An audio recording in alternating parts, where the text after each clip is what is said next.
Mi madrastra me echó de la casa porque la hacía sentir incómoda y mi papá no dijo nada. Luego descubrí que la casa siempre fue mía y tomé el control total. Él intentó cambiar de bando, pero los desalojé a todos.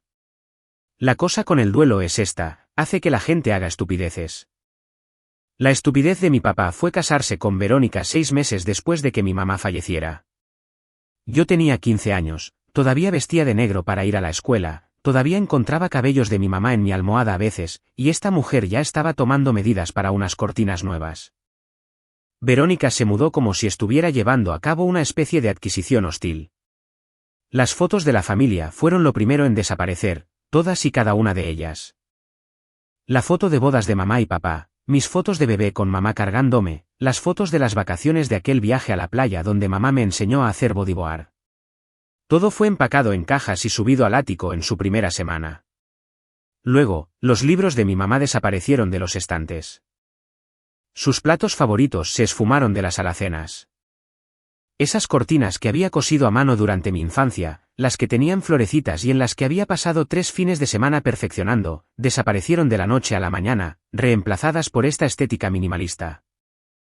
Gris y estéril que hacía que nuestra casa pareciera la sala de espera de un dentista. Todos necesitamos seguir adelante, anunció Verónica en la cena una noche, usando esa voz fingida de lástima que me ponía los pelos de punta. Vivir en un santuario del pasado no es sano para ninguno de nosotros. Necesitamos crear nuevos recuerdos en este espacio. Energía fresca. Mi papá solo asentía, como un títere. Ni siquiera despegó la vista de su plato. No dije nada, solo moví discretamente la caja de recetas de mi mamá a mi cuarto esa noche antes de que pudiera desvanecerse en ese mismo agujero negro que se había tragado todo lo demás que ella había tocado. Esa caja de recetas fue lo último que usó antes de enfermarse demasiado para cocinar. Su letra todavía estaba en las fichas de adentro. No iba a dejar que Verónica se acercara a ella. Los comentarios incómodos empezaron poco a poco, lo suficientemente sutiles como para que, si me quejaba, yo pareciera la loca. Esa es la cuestión con la gente como Verónica. Son muy listos en su forma de operar. Nunca dicen nada lo suficientemente directo como para confrontarlos, solo es este goteo constante de pequeñas indirectas y actitudes pasivo-agresivas que te vuelven loca lentamente mientras mantienen una negación plausible. Dejé los platos en el fregadero una vez después de un turno tarde en mi trabajo de medio tiempo, solo una vez. Verónica convocó a una reunión familiar sobre el respeto a los espacios compartidos. Una reunión formal, con agenda y todo, por 2 platos y un tenedor. Me quedé estudiando hasta la medianoche para mis exámenes finales. Verónica se quejó de que mi lámpara de escritorio le molestaba desde el otro lado del pasillo, a través de 2 puertas cerradas, en una casa de casi 300 metros cuadrados. Hasta usó la frase preocupaciones de higiene del sueño, sin que le temblara la voz. Luego llegué a casa un día y descubrí que la puerta de mi cuarto ya no tenía cerradura. Alguien había quitado todo el mecanismo, simplemente desapareció como si nunca hubiera existido. Los hoyos seguían ahí, donde solía estar el cerrojo, pero la cerradura en sí se había esfumado. Preocupaciones de privacidad, me explicó Verónica cuando le pregunté. Su voz tenía esa dulzura empalagosa que me daba caries. Ahora somos una familia. Las familias no le ponen seguro a las puertas. Se trata de confianza y apertura. Quería señalar que las familias tampoco borran a las madres muertas como si nunca hubieran existido, pero me mordí la lengua. Estaba aprendiendo que sobrevivir en esta casa significaba mantenerme invisible, significaba elegir mis batallas, significaba tragarme unas 1000 cosas que quería decir todos los días. Cuando cumplí 17, intensificó significativamente su campaña, dejó de ser sutil al respecto. Mi presencia la ponía ansiosa. Mi horario interrumpía su rutina. Se sentía como una invitada en su propia casa. La ironía de esto último casi me hizo soltar una carcajada. Mi papá solo suspiraba y me pedía que me esforzara más en llevarme bien con ella. Este hombre, mi propio padre, pidiéndome que me esforzara más con la mujer que había tirado la vajilla de bodas de mi madre porque desentonaba con su nueva paleta de colores. La vajilla que había estado en la familia de mamá por 3 generaciones desapareció en una sola tarde mientras yo estaba en la preparatoria. Empecé a pasar más tiempo en la biblioteca, en casas de amigas, en cafeterías, haciendo tarea hasta la hora de cierre. En cualquier lugar menos en casa. Porque ya no se sentía como mi hogar. Se sentía como territorio enemigo. Como si yo fuera una intrusa en la casa donde había aprendido a caminar. Donde mamá me había enseñado a leer, donde cada rincón solía guardar un recuerdo. Y ahora cada rincón solo me recordaba lo que ya no estaba. La peor parte era ver a mi papá seguirle la corriente en todo. Él había sido mi héroe alguna vez.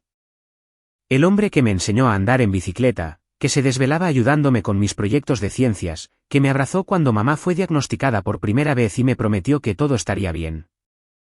Ese hombre ya no estaba, reemplazado por un hombre vacío que se encogía cada vez que Verónica levantaba la voz y no podía mirarme a los ojos en la mesa. Hasta que una mañana entré a la cocina por un café antes de ir a la prepa. Verónica estaba sentada en la mesa con una mujer que no reconocí. Tenían unos planos extendidos entre ellas. Agente de bienes raíces, supuse, al ver las tarjetas de presentación esparcidas por ahí. En cuanto se vaya a la universidad en otoño, estaba diciendo Verónica, señalando lo que ahora me daba cuenta de que eran los planos de nuestra casa, por fin podremos convertir esa recámara en una oficina en forma. La luz natural ahí es perfecta. Hablaba de mi cuarto, el antiguo cuarto de costura de mi mamá que ella misma convirtió en mi cuarto de bebé cuando estaba embarazada de mí. La habitación donde yo había crecido. Entré a la universidad pública, dije en voz baja desde la puerta. Ambas dieron un respingo. Voy a viajar todos los días para ahorrar dinero, seguiré viviendo aquí. La temperatura en esa cocina bajó como 15 grados. El rostro de Verónica pasó por unas 6 expresiones distintas antes de asentarse en una rabia apenas contenida. La agente de bienes raíces de repente encontró su papeleo muy interesante. Esa misma tarde, Verónica me acorraló en el pasillo, afuera de mi cuarto. Ya se había quitado por completo la máscara. Nada de calidez fingida, nada de pretender la unión familiar. Creo que es hora de que tengamos una conversación honesta, dijo, bloqueándome el paso. Necesitas entender algo. Esta es mi casa ahora. He sido paciente. He intentado que esto funcione, pero tu presencia aquí me incomoda profundamente. Necesito que empieces a hacer otros arreglos. Yo solo me le quedé viendo. A esta mujer que había pasado 2 años borrando sistemáticamente a mi madre de la existencia, que había convertido a mi padre en duelo en un hombre pusilánime que a todo decía que sí, y que ahora estaba parada en la casa de mi madre diciéndome que me tenía que ir. Antes de que pudiera responder, papá apareció desde su estudio, al final del pasillo. Claramente había escuchado todo. Por una vez, no estaba mirando al suelo. No estaba buscando otro lugar en donde estar. Estaba mirando directamente a Verónica. Verónica, le dijo. Su voz sonaba diferente, plana, fría. ¿De quién es el nombre que está en las escrituras? El color desapareció de la cara de Verónica tan rápido que pensé que se iba a desmayar. Bueno, de los dos, pero... Incorrecto, solo mío. El silencio que siguió fue ensordecedor. Esta era la casa de Rebeca. El nombre de mi madre flotó en el aire como un fantasma, como si hubiera entrado caminando a la habitación con nosotros. Ella me la dejó en un fideicomiso para nuestra hija. Tú eres una invitada aquí, Verónica. Siempre has sido una invitada. Yo nunca lo había escuchado hablar así, nunca lo había visto enfrentarse a nadie, mucho menos a ella. Verónica abrió y cerró la boca. No salió ningún sonido. Pero tú dijiste. Dije muchas cosas, la interrumpió papá. Estaba en duelo. No pensaba con claridad. Eso se acaba ahora. A la mañana siguiente encontré documentos legales en la barra de la cocina. Se veían muy oficiales, llenos de considerando que y por la presente, todos sellados y notariados. Los leí 2 veces para asegurarme de entender lo que estaba viendo. Mi papá me había transferido el 50% de la propiedad de la casa directamente a mí. A los 17 años, ahora era copropietaria del lugar donde había crecido. Debió haber mandado a redactar esto de la noche a la mañana. Seguro llamó a un abogado en el instante en que Verónica se fue a dormir. Así de alterado quedó tras esa confrontación en el pasillo. Verónica se mudó al cuarto de huéspedes esa misma noche, no dijo una sola palabra en la cena, solo jugueteó con su comida y se retiró temprano. Dejó de hacer contacto visual conmigo por completo a partir de ahí. Salía de cualquier cuarto si yo entraba. Comía a diferentes horas para evitar sentarse en la misma mesa. La temperatura en la casa era gélida. Pero por primera vez en 2 años, yo podía respirar. Pero aquí está el detalle. Mi papá no lo sabía. Lo que ninguno de los dos sabía. Lo que nadie sabía excepto yo y una mujer muerta. 2 años antes, mientras limpiaba unas cajas en el ático, había encontrado algo. Un diario. El diario de mi mamá del año en que murió. Cubierta de cuero azul. Su nombre, Rebeca, grabado en letras doradas en la portada. Lo abrí esperando encontrar recuerdos. Tal vez algunas recetas. Notas sobre su jardín, el tipo de cosas que una madre moribunda quisiera dejarle a su hija. Lo que encontré en cambio, fueron entradas detalladas sobre cómo descubrió la aventura de papá con Verónica, su secretaria en ese momento, 6 meses antes de su diagnóstico de cáncer. Había encontrado correos electrónicos, mensajes de texto, el recibo de un hotel que se cayó del bolsillo de su saco cuando ella estaba lavando la ropa. Me temblaban tanto las manos que apenas podía pasar las páginas, pero seguí leyendo cada palabra, cada fecha, cada pieza de evidencia que ella documentó con la precisión de un fiscal armando su caso. Había mantenido ese diario escondido debajo de una tabla suelta en el piso de mi closet, esperando, no sabía bien para qué, solo sabía que algún día podría necesitarlo. Sabiendo que la información era poder, sabiendo que mamá había documentado todo por una razón. Ahora, con el 50% de la casa a mi nombre y Verónica perdiendo el control al otro lado del pasillo, volví a sacarlo porque ese diario contenía algo más. Algo que casi pasé por alto la primera vez que lo leí. Evidencia de que mamá había iniciado los trámites de divorcio. Notas sobre reuniones con un abogado. Listas de bienes, valuaciones de propiedades, y metidas en las últimas páginas, fotocopias de documentos que sugerían que había planeado dejar a papá bajo condiciones muy específicas. Condiciones que él había violado. Condiciones que, según las notas del abogado, detonarían una cláusula que podría cambiar todo sobre quién era el verdadero dueño de qué. El nombre del abogado estaba inscrito en cada página. Guillermo Fuentes, licenciado en Derecho. Letra cuidadosa, notas detalladas, un hombre que claramente sabía exactamente lo que estaba haciendo. Su despacho todavía aparecía en Internet. Lo busqué desde la computadora de la biblioteca. Seguía ejerciendo en Derecho Familiar en el mismo edificio del centro después de todos estos años. Lo llamé desde la casa de una amiga, para no dejar rastro de la llamada en los recibos del teléfono de nuestra casa. Paranoica, tal vez, pero había aprendido mucho sobre supervivencia en los últimos 2 años. Había aprendido que la información era moneda de cambio. Que el tiempo lo era todo. Que no muestras tus cartas hasta que estás lista para jugarlas.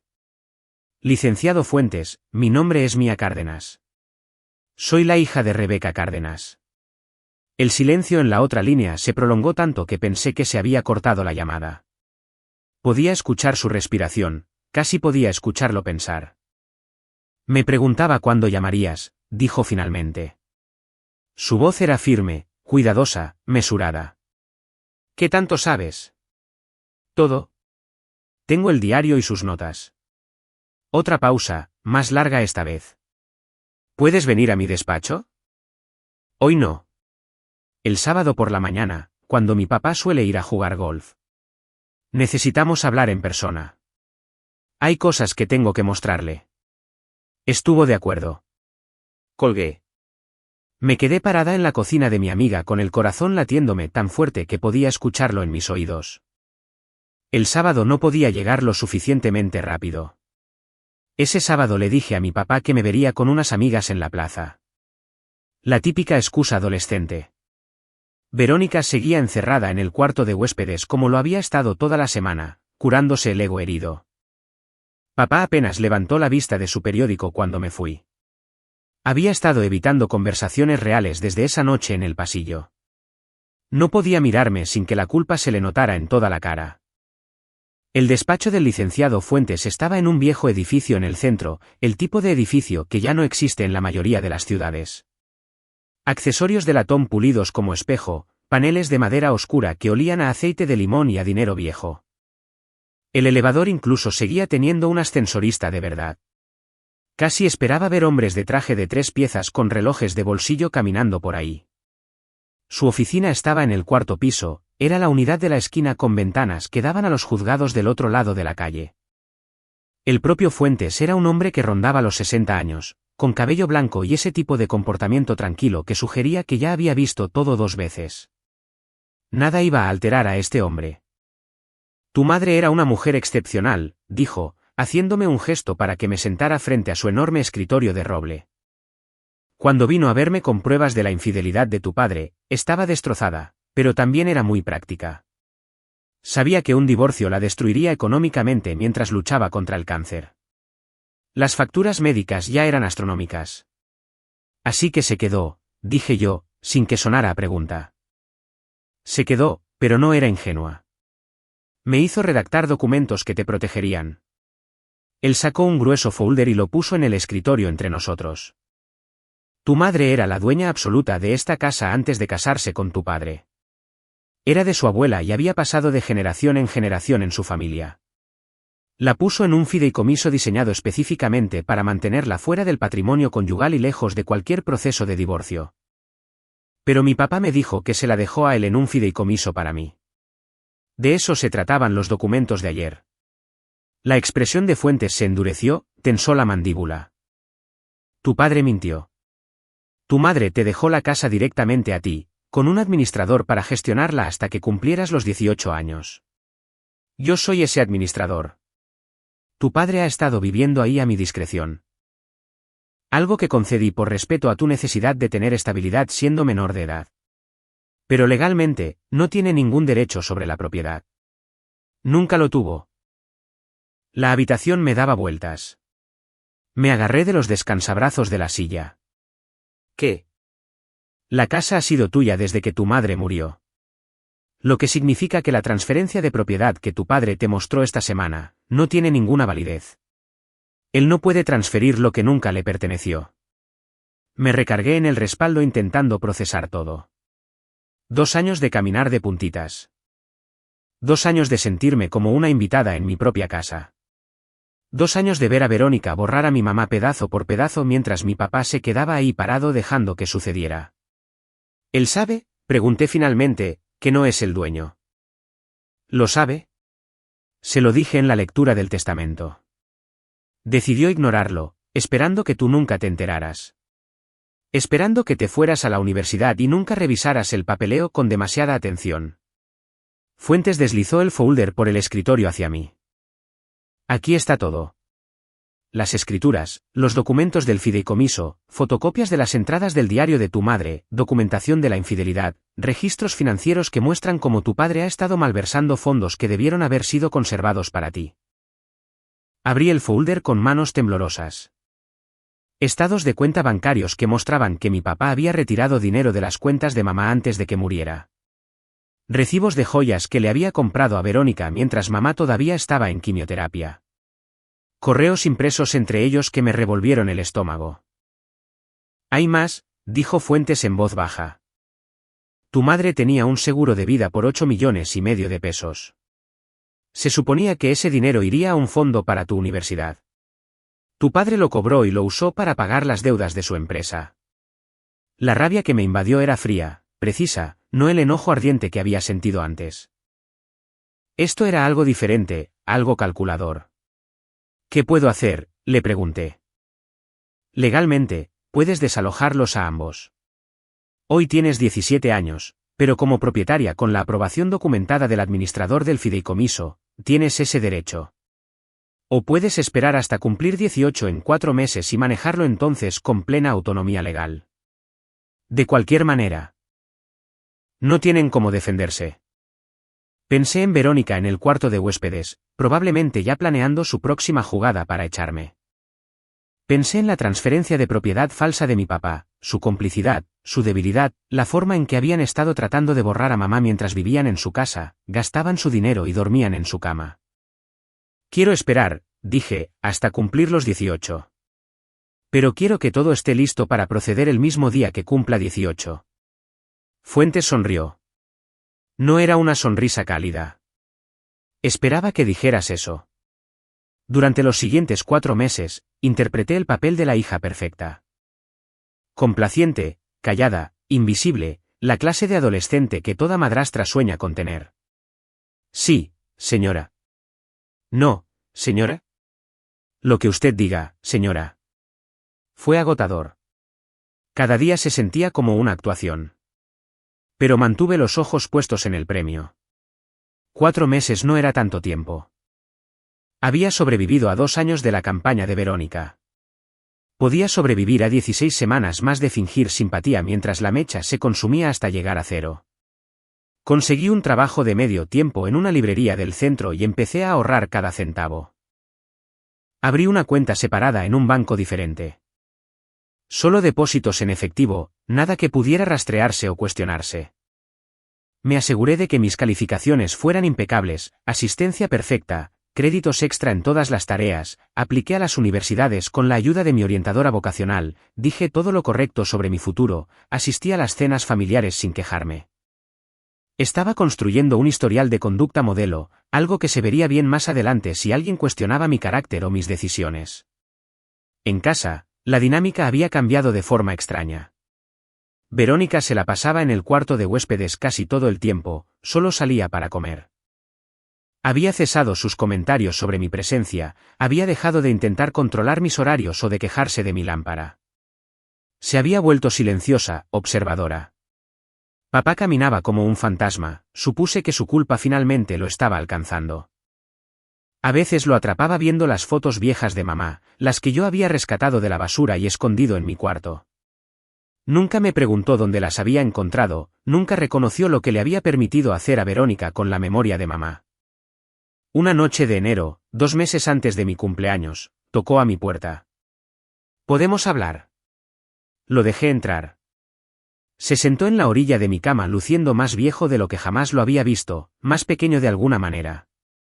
Sé que te fallé, dijo, su voz se quebró a la mitad. Después de que tu madre murió, no pensaba con claridad. Verónica estaba ahí, yo me estaba ahogando y simplemente. Cometí errores. Tuviste una aventura con ella antes de que mamá muriera. Su cara se puso blanca. ¿Cómo lo supí? Lo sé todo, papá. Todo. No intentó negarlo, solo se quedó allí sentado, con los hombros caídos, derrotado. Amaba a tu madre. De verdad, pero fui débil. Sigo siendo débil. Y te he decepcionado en todos los sentidos que importan. Podría haberlo perdonado en ese momento, podría haber intentado reconstruir algo.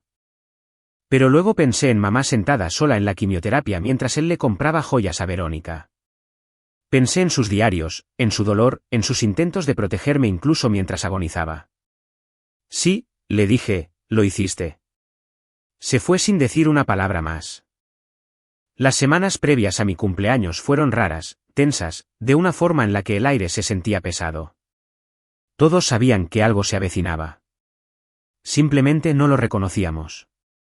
Como esos momentos previos a una tormenta en los que todo se queda en silencio y puedes sentir cómo se acumula la electricidad. Verónica se volvió casi invisible, pasaba días enteros encerrada en el cuarto de huéspedes.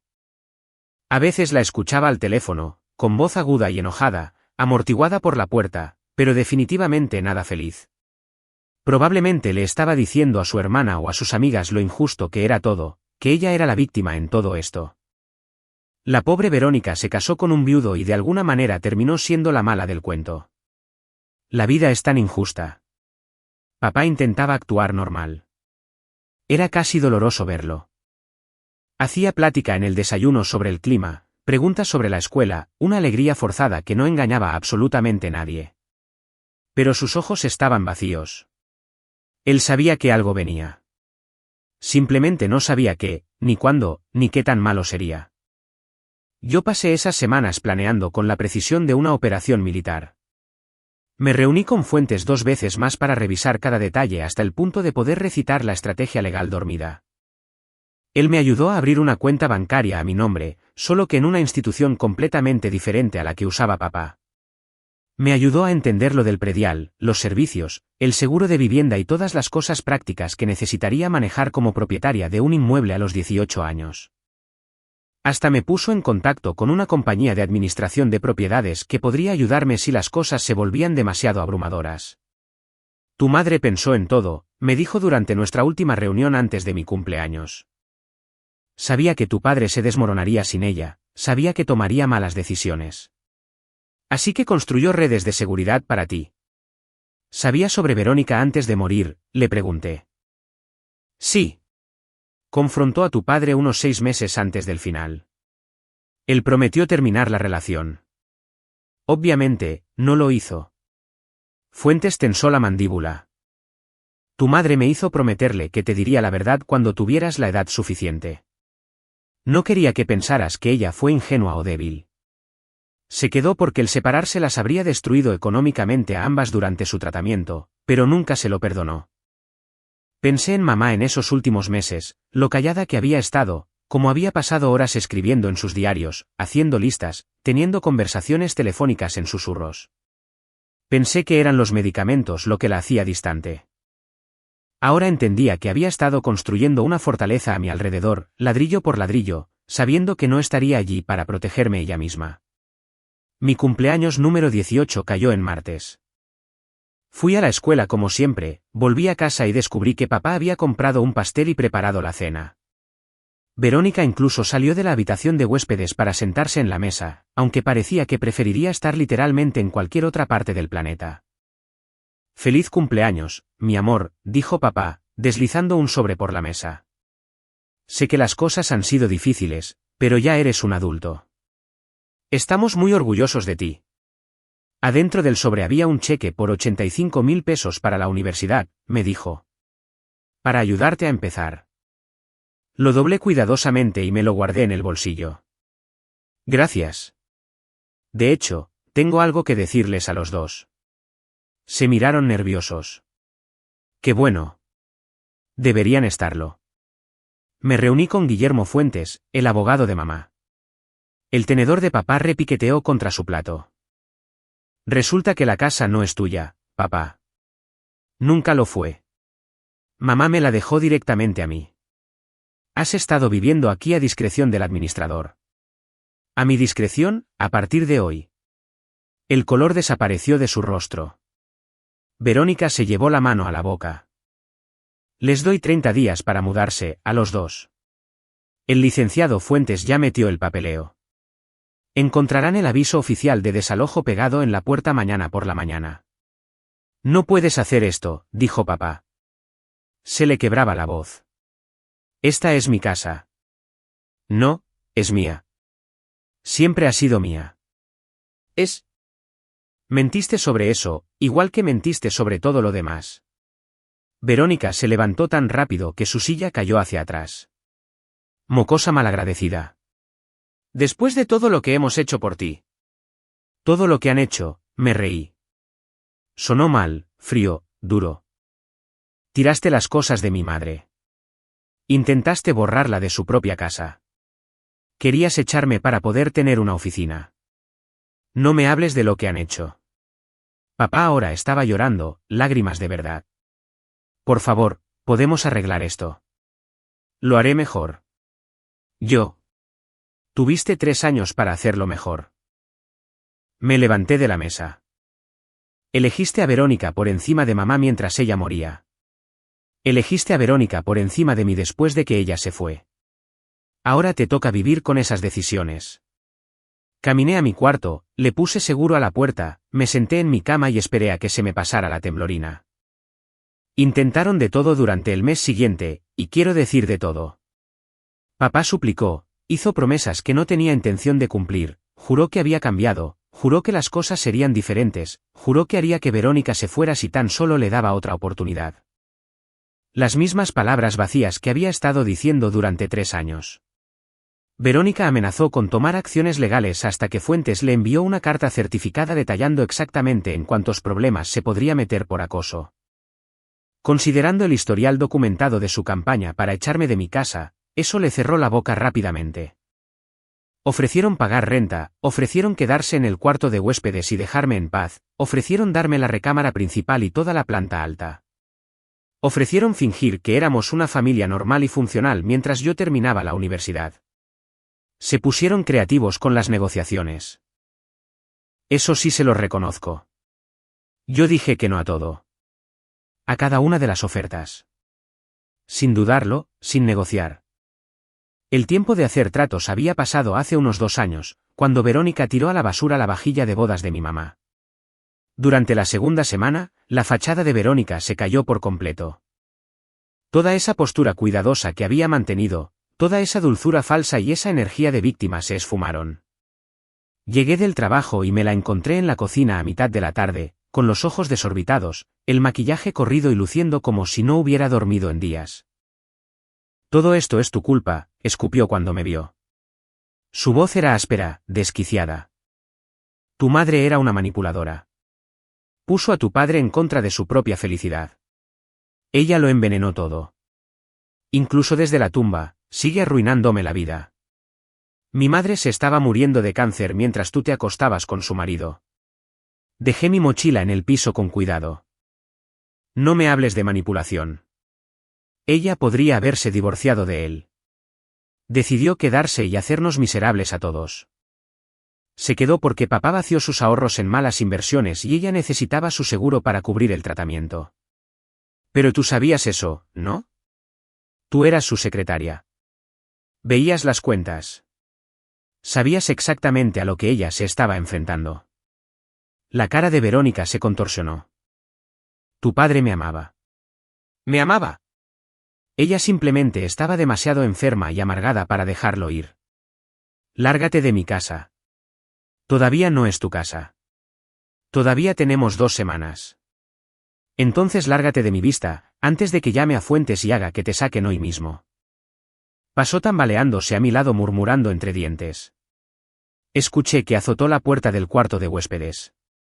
Esa noche dormí con una silla atorada debajo de la perilla. Confiar en ella me parecía una buena forma de despertar con la casa en llamas. Papá intentó otro enfoque. Empezó a dejar notas por todas partes. En la barra de la cocina, pegadas a mi puerta, metidas en mis libros de texto. Disculpas largas e incoherentes, explicaciones sobre su dolor, su debilidad, sus malas decisiones, como sabía que nos había fallado a mamá y a mí, como desearía poder regresar el tiempo y hacer todo de otra manera. Las tiré todas a la basura sin leer más de los primeros renglones.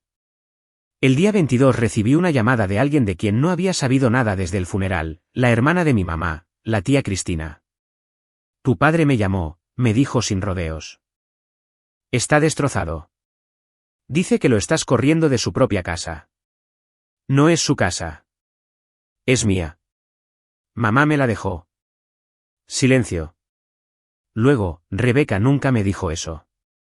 No se lo dijo a nadie. Quería protegerme. Más silencio. Tu padre dijo que te enteraste de lo de Verónica. Sí, ya sabía de ella. La tía Cristina habló en voz baja. Durante el tratamiento de Rebeca, los vi juntos en un restaurante cuando yo estaba en la ciudad por una conferencia. Tu madre me hizo prometer que no diría nada, dijo que tenía un plan. Lo tenía. Era este. Tu padre le está llamando a todos, continuó Cristina. A las amigas de tu madre, a la familia, tratando de pintarte como vengativa y cruel, intentando que alguien intervenga. Que lo haga. Yo no voy a ceder. Su voz se volvió firme. Pensé que debías saber que Rebeca estaría muy orgullosa de ti. Después de colgar, me senté a oscuras en la sala. Alguien más sabía la verdad. Alguien más había visto lo que mi papá hizo. Yo no estaba loca, no era una vengativa, solo estaba protegiendo lo que era mío. El día 28 llegué a casa y me los encontré empacando, había cajas por todas partes. Plástico de burbujas regado por el piso, despachadores de cinta canela, etiquetas, el desmantelamiento sistemático de una vida construida sobre mentiras. 3 años de la estética gris de Verónica siendo embutida en cajas de cartón y arrastrada hacia la puerta principal. Verónica no me dirigía la mirada. Mantenía la cabeza agachada, movía las cajas sin hablar. Papá empezaba frases que no podía terminar. Abría la boca, lo pensaba mejor y volvía a encintar otra caja. ¿A dónde se van a ir?, le pregunté. No porque me importara, solo tenía curiosidad por saber qué tanto iban a caer. La hermana de Verónica tiene un lugar, dijo papá en voz baja. Nos quedaremos ahí hasta que resolvamos las cosas. No está lejos. A unas 2 horas. ¿Y tu empresa? La voy a vender para pagar lo que tomé de las cuentas de tu madre. Fuentes dejó muy claro que eso no era negociable si quería evitar cargos penales.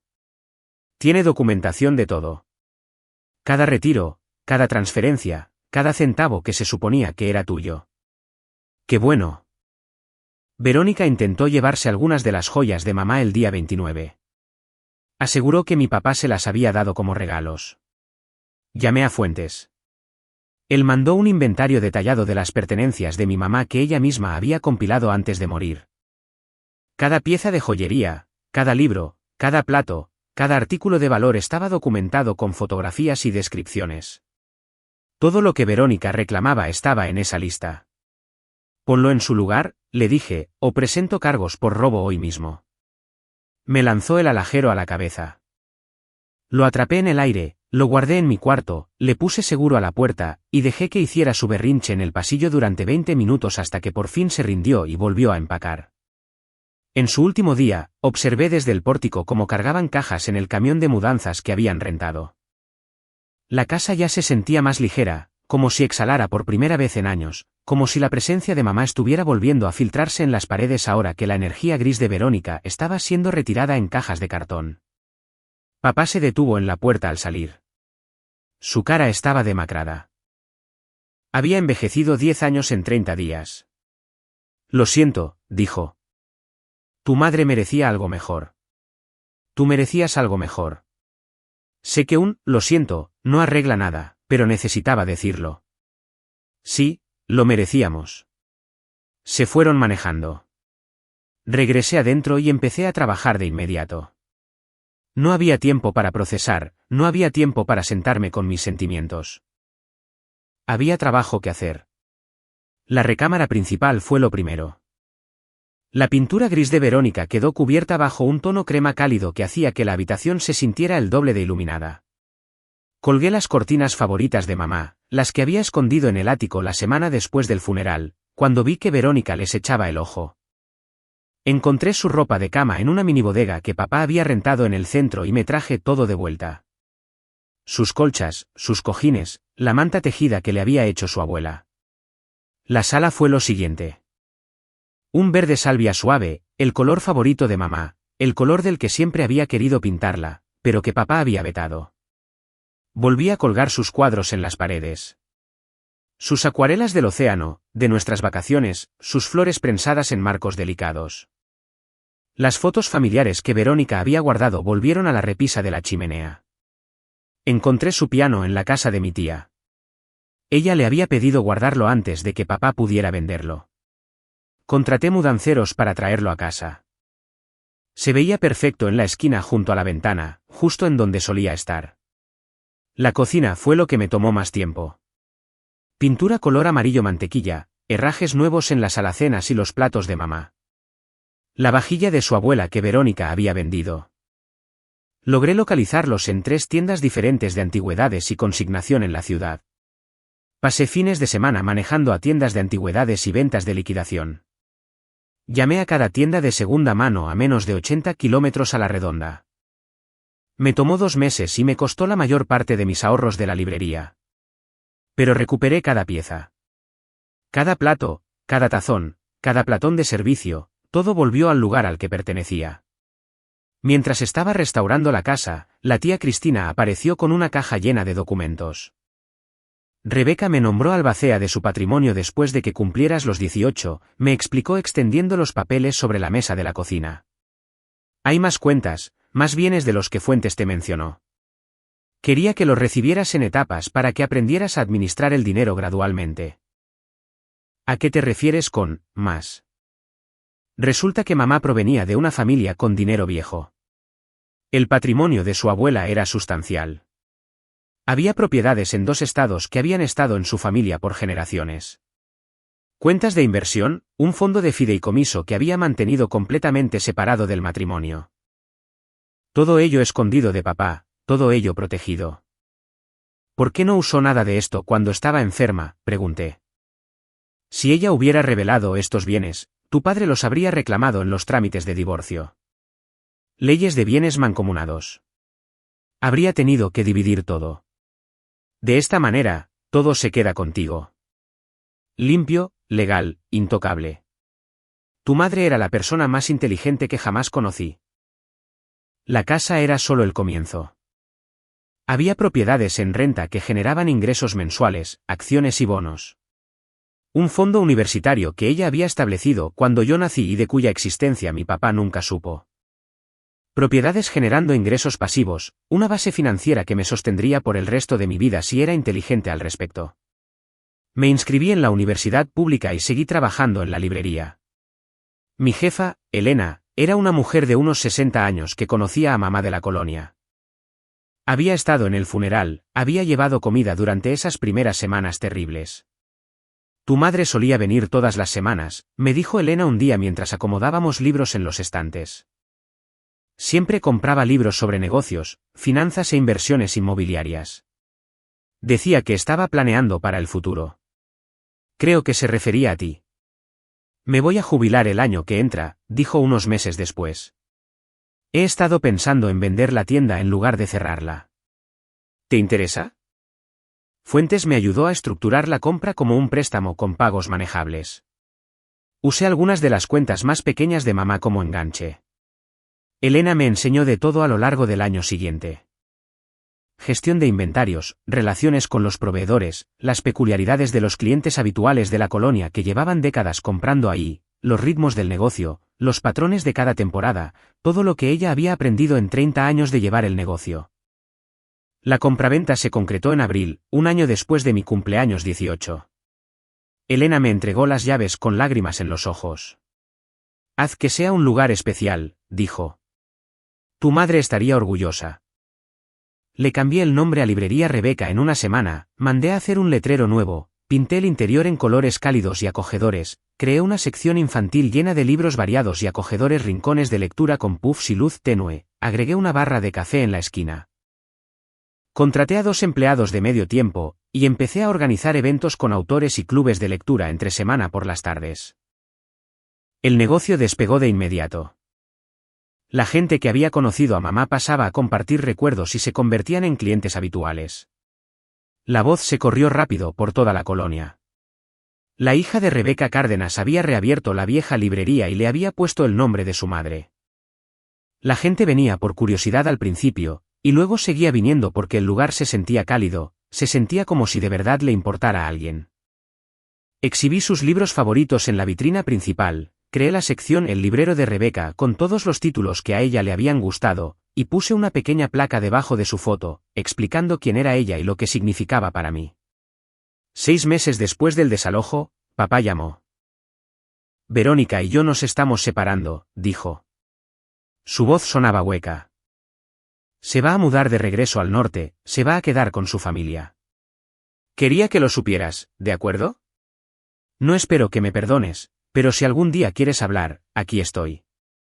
No me voy a ningún lado. Le colgué. Un año después, volvió a llamar. Esta vez el tono era distinto, más bajo. Algo había cambiado.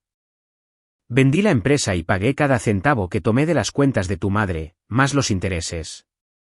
Fuentes tiene todos los registros, cada peso está documentado y transferido. ¿Por qué hasta ahora? ¿Por qué me estoy muriendo? Cáncer de páncreas. 6 meses, tal vez menos. Los médicos lo detectaron muy tarde. Ya no hay nada que hacer. Me vi con él en una cafetería.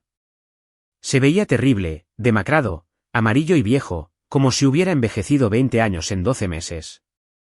Platicamos durante 1 hora. Me habló de mamá, de sus primeros años juntos cuando las cosas estaban bien, sobre cómo el miedo y la debilidad lo convirtieron en alguien que ya no reconocía. No te voy a decir que te perdono, le dije. No te perdono, pero tampoco te odio. Eso es más de lo que merezco. Él murió 2 meses después. Verónica no fue al funeral, ni siquiera mandó un arreglo de flores. Solo estábamos yo, Cristina, Fuentes y un puñado de viejos colegas de papá que apenas se acordaban de él. Al terminar, Fuentes me llamó aparte en el estacionamiento. Te dejó unos 680.000 pesos tras la venta de la empresa y el pago de sus deudas. ¿Qué quieres que hagamos con ese dinero? Donélo a una fundación de investigación para el cáncer a nombre de mamá. Cada centavo. Mientras revisaba los efectos personales de papá en su departamento, encontré una caja con cartas que le había escrito a mamá pero que nunca le mandó. Cartas de después de su diagnóstico hablando de su miedo, de su culpa. Las leí una sola vez. Explicaban algunas cosas. No justificaban nada, solo lo explicaban. Las guardé en un cajón y no las volví a ver.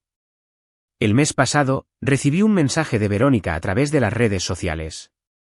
Era un texto largo e incoherente, lleno de excusas y disculpas. Quería darle un cierre al tema, quería explicarme su versión de la historia, cómo se había enamorado de un hombre roto, cómo las cosas se complicaron. Lo borré sin responder y bloqueé su cuenta. Algunas personas no merecen un cierre. Algunas puertas deben quedarse cerradas. Ahora tengo 21 años, dirijo la librería Rebeca de tiempo completo mientras termino mi licenciatura en Administración de Empresas en línea. La tienda está prosperando. Me he asociado con escuelas locales para programas de lectura y comencé a impartir talleres de escritura. Agregué una sección de libros usados que se ha vuelto muy popular entre los universitarios. Vivo en la casa de mamá, la que siempre estuvo destinada a ser mía, y ahora está totalmente restaurada. Cada cuarto está exactamente como ella lo hubiera querido. Las propiedades en renta me dan ingresos estables. Las inversiones crecen silenciosamente. Vivo con comodidad. Sigo trabajando a tiempo completo porque me encanta, no porque lo necesite. Hace 2 semanas, estaba acomodando estantes cuando entró una mujer. Tendría unos 40 y tantos, mostraba una energía nerviosa y vestía ropa de oficina. Pasó 20 minutos deambulando por la tienda antes de acercarse al mostrador. ¿Tú eres Mía, la hija de Rebeca? Sí. Yo trabajé con tu papá hace años, antes de Verónica, en su primera empresa. Solo quería decirte que una vez tu mamá fue a la oficina a darle una sorpresa a tu papá para llevarlo a comer. Y vio algo que no debió haber visto. Siempre me pregunté si ella lo sabía. Si por eso se veía tan triste al final. Ella lo sabía, le dije. Ella lo sabía todo. La mujer asintió lentamente. Me da gusto que te hayas quedado con la casa. Me da gusto que tengas este lugar. Hizo una pausa en la puerta. Tu madre era la persona más lista de cualquier habitación a la que entraba. Todos decían eso. Parece que heredaste eso mismo. ¿Se fue? Y yo regresé a acomodar los estantes, en un día cualquiera.